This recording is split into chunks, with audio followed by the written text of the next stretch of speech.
Hello and welcome. My name is Angela Novak, and I am joined today by my colleague and research partner, Dr. Katie Lewis, and we are going to be talking about our research, the guiding principles of professional learning and equity-driven professional learning, sorry, and we are just going to dive in because we have 30 minutes today. And so here we go. And so this is based on an article that was written with a third colleague of ours, Dr. Chris Weber, out of the University of North Florida. And so you can see the title of the original article and Dr. Chris Weber's name right there. And this is a graphic, and it pretty much encapsulates what was the need when we started writing this article, and what is still currently the need, what we see today as still the need. And what you can see is what was commonly circulated, and this was in 2020, right around the time of George Floyd's murder. And you can see the top two boxes is what was commonly circulated, what some people think Black Lives Matter means, and you can see that in the top where one fist is elevated above the others, and what Black Lives Matter actually means, which is that we want and we are pushing for Black lives to actually matter as much as the other lives are currently forefronted in terms of Black lives not being oppressed, not being biased against Black lives. And shortly after that graphic was circulated around different forms of social media, what was added was where we are now, and this addition here at the bottom, and that is really quite telling, because that is where we are now, and one of the reasons why this work is so necessary is to address the systemic inequities that we have across education, and particularly within the field of gifted education. And this is a quote that was elevated from Gifted Child Today, which is where this article is published. And it was elevated by the editors. The authors contend that many issues stem from a common underlying cause, a lack of cultural knowledge and competency pertaining to gifted youth. And so the standards that these competencies and principles that we have based the guiding principles on come from a variety of sources. And so, as you can see on this page, these are some of the different places that the guiding principles are based on. NAGC and CEC's TAG have come out with a few iterations of standards. There are the principles or the standards rather, for guiding teachers in terms of developing programs for gifted students, but there's also standards for teacher preparation in terms of certifying or whatever exists at the state level for teacher preparation for gifted professionals. And there's also a shorter set of standards for teachers in practice who are not necessarily certified, but what any teacher who is meeting the needs of gifted youth on a regular basis, who's not necessarily certified. And then there's advanced standards as well in terms of teachers meeting the needs of gifted youth. So there's quite a few different standards that either NAGC in conjunction with TAG or NAGC separately has worked on in terms of meeting the needs of gifted youth. And again, that's on the teacher end or on the programmatic end. Forward is a professional learning association, and so their standards are more directly related to professional learning And they do have some that are have equity built in to them. And then the last graphic is a really interesting study, and that was done in 2019. And in this study, it was out of a organization called New America that does a lot of studies. But what they did in this particular study is they looked at the standards across uh, 50 United States and looked at how many of the standards had cultural responsive teaching within the standards, their typical standards for teaching. And then so they looked across the standards, and then they looked specifically at cultural responsive teaching standards. So they did both. They looked at the regular standards, and then they looked to see, do you actually have any culturally responsive teaching standards that are separate from your regular teaching standards?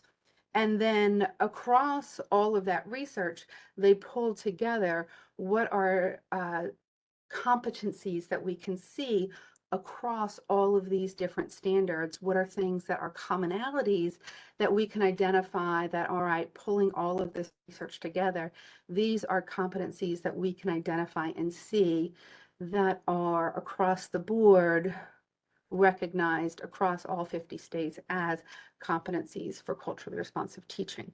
So these are standards, competencies, principles of teaching that informed how these guiding principles were created that are steeped in gifted literature, um, steeped in professional learning literature, and steeped in culturally responsive teaching practices.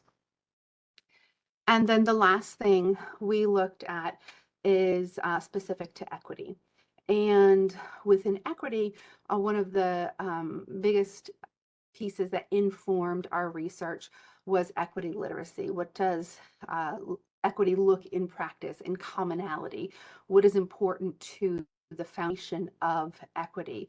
And with this, one of the big pieces was Gorski and Swalwell's work on equity literacy.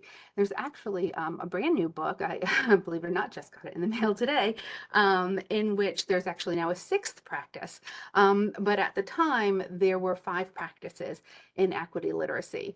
And so there were these principles, and there's direct confrontation principle.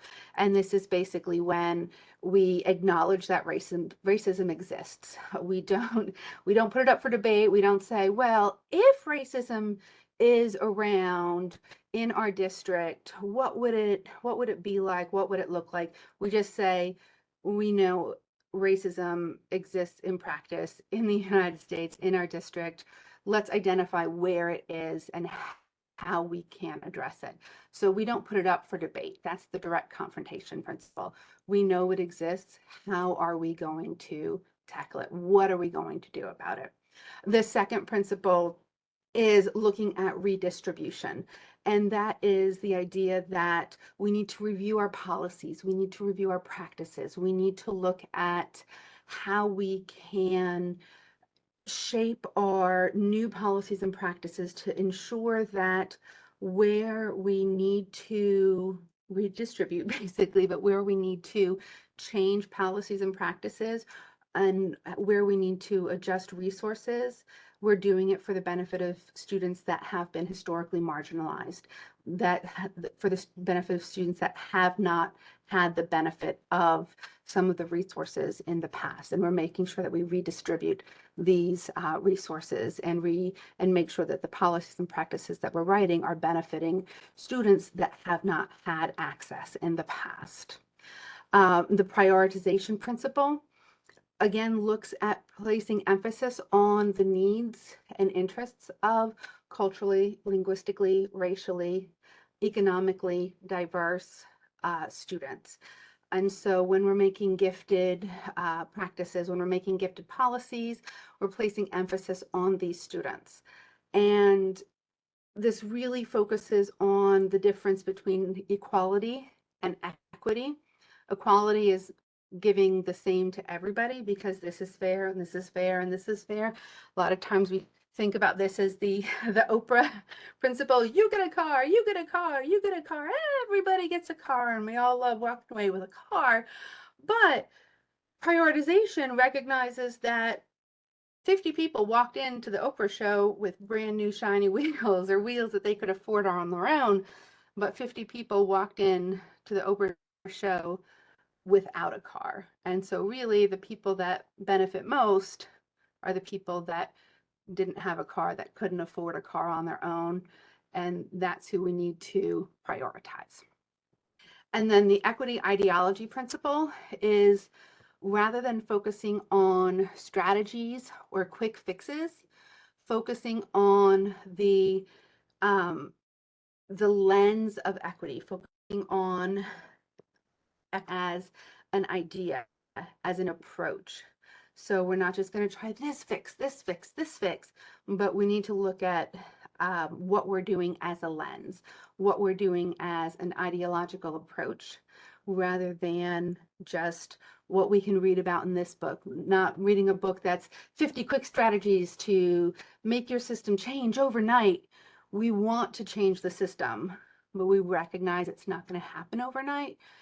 But there is an approach that we need to take and work on. It's great if change happens, and it's great if we can see that change, but it's kind of like that whole weight loss principle. If you're losing all the pounds overnight, they're probably going to come back on pretty quickly as well. So it's not just that quick fix approach. And then the last one is honestly one of my favorites, and maybe it's because it has a hashtag in it, I'm not sure, but it's the fix injustice, not, it's hashtag fix injustice, not kids principle. And it does have a little bit of a tie into the last one, but it's the idea that we can't focus on fixing the kids when they're not the ones that broke the system to begin with. Let's not fix on, we're gonna give this kid some grit strategy. We're gonna give this kid some social emotional learning strategies, and we're gonna teach them how to be better at pulling up their bootstraps and getting themselves out of this hole. Well, they didn't dig the hole. Let's fix the hole, right? Let's instead of teaching them how to get themselves out of it, let's work on focusing on the system. Let's work on fixing what's around them instead of teaching them how to fix it.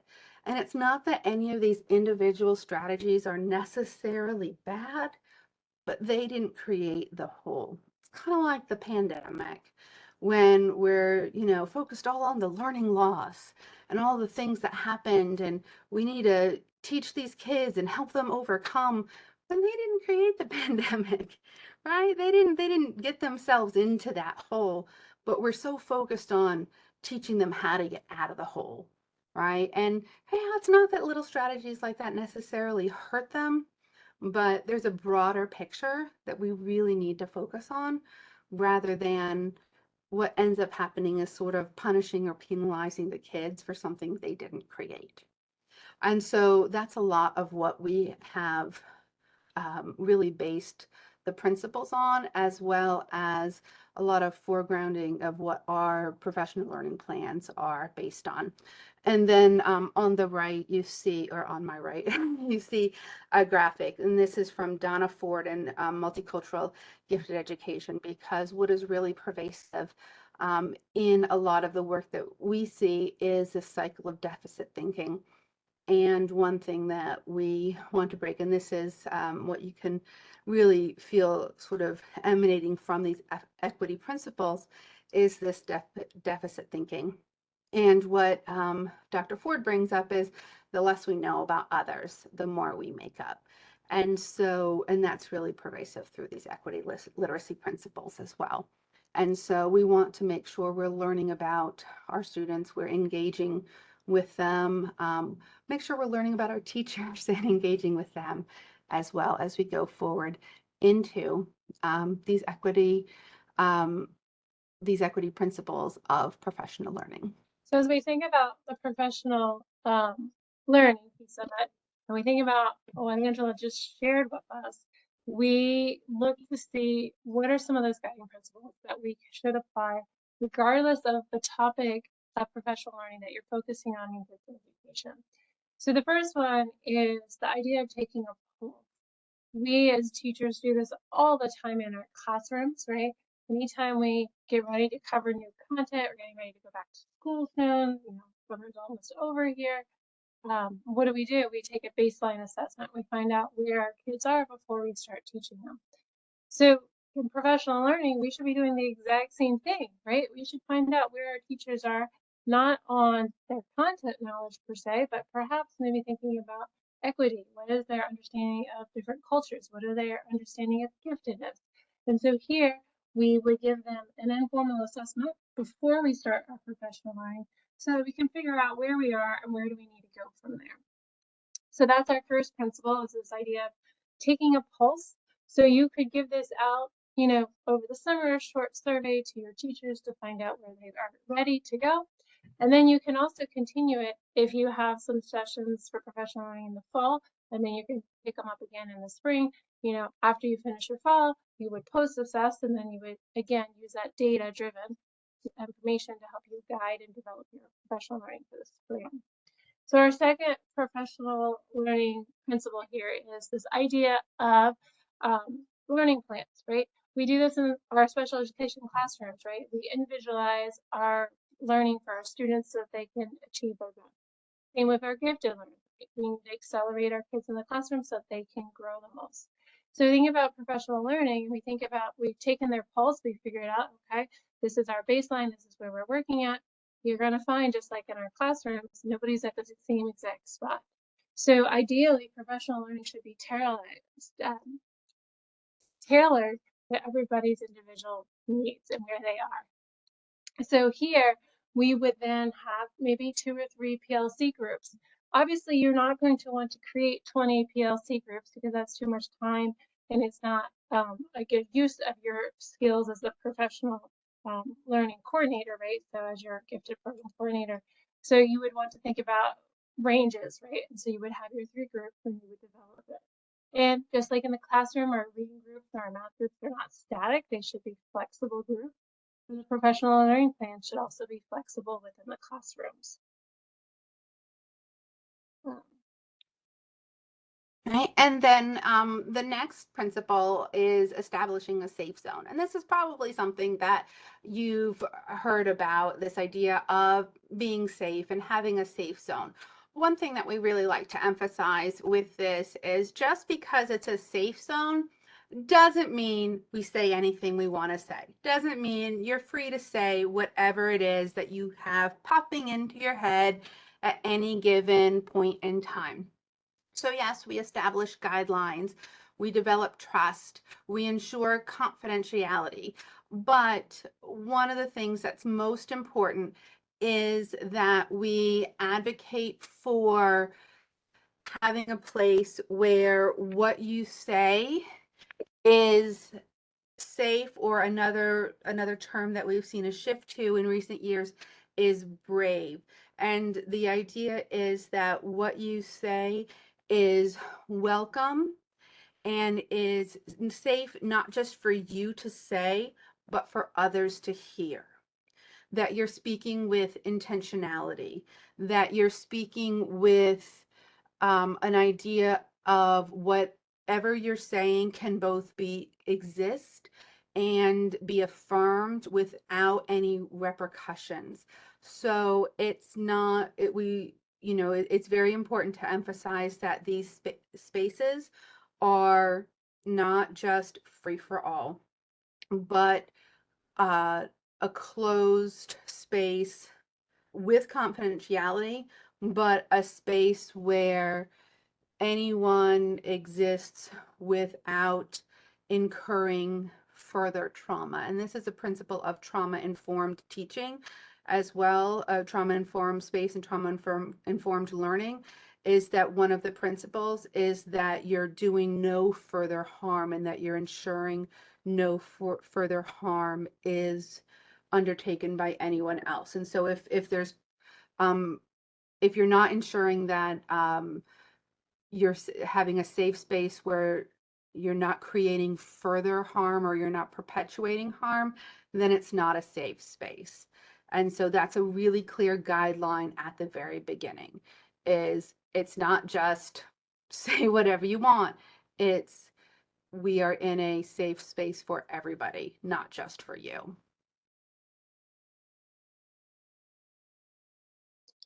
So the next principle is going beyond the tip of the iceberg. So you may be familiar with the iceberg theory already. So when we think about the iceberg, we know that icebergs have um, part of it above the water that you can see, but it's easy to miss what's underneath because underneath it's much larger, and it can be jagged in different directions. But with an iceberg, when we think about culture in the classroom, we see at the tip of the iceberg things that are surface level that are not as meaningful. So, for example, it might be the food of a cultural group, it might be the dress of a cultural group. We think about holidays, right? So, when we think about the schools and we're going to celebrate different holidays, right? We might have a taco party because we're going to celebrate Hispanic Awareness Month. Well, tacos, foods is part of a culture, but it's not the meat and the heart of what makes a person who they are.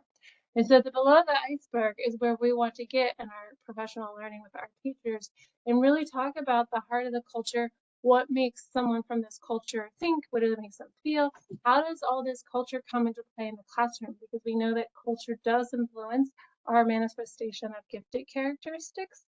So we want to look very closely at this. And as we're looking at the iceberg and we're thinking about culture and how it comes into play in the classroom and giftedness, we also want to think about how cultures and icebergs can clash. So on the surface level here, we have two groups that perhaps seem very similar, right? So we have Cuba and Mexico as countries.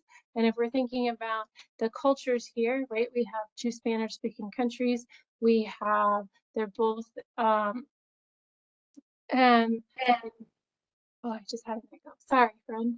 So we have very similar type surface level things, but when we get underneath of it, there are some differences that, and if you have friends or know people from Cuba or from Mexico, they will also tell you that there can be cultural clashes between them. So just for an example, some of the general attitudes in Cuba, right? People are very friendly, warm, communicative, enthusiastic, very hospitable. There's also a lot of poverty in Cuba. In Mexico, you have similar general attitudes, right? There's friendship, humor, hardworking, honesty. There's also poverty. But then if we go a little bit deeper and we start thinking about, let's say, food, which is again surface level, right? When you go and visit and you come over and you say, "Hi, I'm here," and you're sharing conversations, it's polite to stay. But in only one of these cultures would you ask to stay for dinner and would accept the invitations to stay for dinner. And the other culture is actually considered rude to accept that invitation because it's putting an undue burden on that family because of the high poverty rate and the stretch that families have to do to be able to put on a nice meal for their guests. So in Cuba, it is expected that you might turn down this invitation to stay, whereas in Mexico, you would accept the invitation and it would be considered rude to not try whatever the hostess is sharing. Um, so some of this information we got from Cultural Grants, which is a great resource. They have different cultures from all across the world. You can go and learn a little bit about them. But it's a great place to start with professional learning with your teachers because you can start with some of the cultural groups that are in your own school district and see how these cultures are similar but also different and where, especially in the gifted classroom, where might we see some of these clashes. Mhm. Yeah, and it's funny with the taco night, especially because that's one that in my students, I teach in higher education, and my students often say, well, I'm going to have a taco night. And I say, okay, research the foods carefully because they immediately go and they want to buy Ortega crunchy shells. And I say, okay, now what part of Mexico are those native to? And Katie knows this because she lived in Laredo on the Mexico border, and it's nowhere. Because the crunchy shells were invented by the guy who started Taco Bell.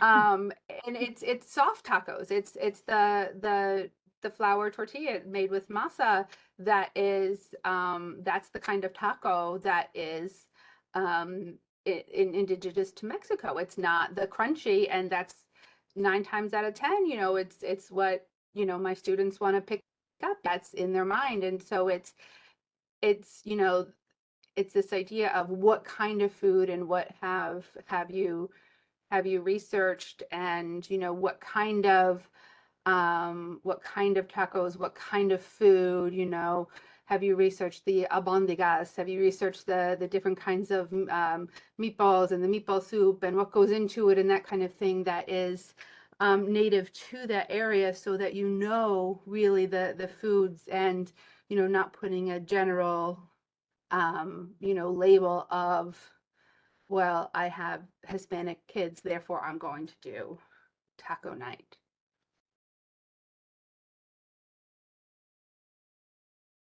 And so that leads us really well into the idea of bridging the gap between school and home, because one of the most important things that Katie and I always talk about is the importance of doing your research, and how research is great because we look up this information, and one of the purposes of research is that it studies a population, and then it generalizes back to a broader population, and then we we go back and we tell people, but don't generalize. Because one of the most important things for you to do is to know the people in your community, because the research will oftentimes make this generalization and talk about Hispanic or Latin or Latino, Latina, Latinx, or talk about Indigenous students. And there are 562, maybe last last time I looked, could be more or less federally recognized Indigenous nations at the moment in the United States. And so they're not all the same. We can talk about the research about Black and African American students, and there is not one Black culture. There is not one African American culture. There is not one white culture. There is not one Asian culture. Asian is Chinese, Japanese, Vietnamese, Indian, and I know I'm going to not list them all, so I'm going to stop there before I get into trouble. But Lebanese, there's so many groups that are lumped into Asian that it's too much to say one Asian culture, right? And so, but often Asian, right, is lumped together and say, well, Asian or Asian Americans do this, right? We can't, and so that's how the research is not always, but often um, lumped. So what we need to do as teachers, as principals, as counselors, as people on the ground, is we need to get to know our home, our community, our schools. And so that is really what Bridging the Gap is all about, is knowing this community, knowing our parents, knowing our students, seeking out and figuring out the funds of knowledge that they, both our students and our families, bring to the school, knowing our cultural and community assets, and really bringing that into the school and making sure that they are part of the lessons, and really making sure that everything we do is authentic and has meaning to the students. And that's just so very important. And it's a guiding principle in professional learning, because we need to know the students to adequately provide the best professional learning to the teachers that we're working with. But in the same vein, we need to know our teachers in order to provide the best professional learning for them as well. And that brings us to the next principle, which is identifying our grows and glows. Just like in the classroom, when we are working with our students, we cannot always focus on things that they are doing wrong.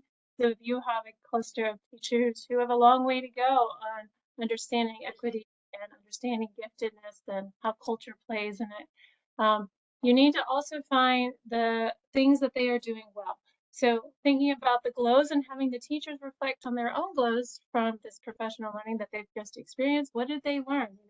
Where are they proud of themselves? Where can they see this work coming into their classroom?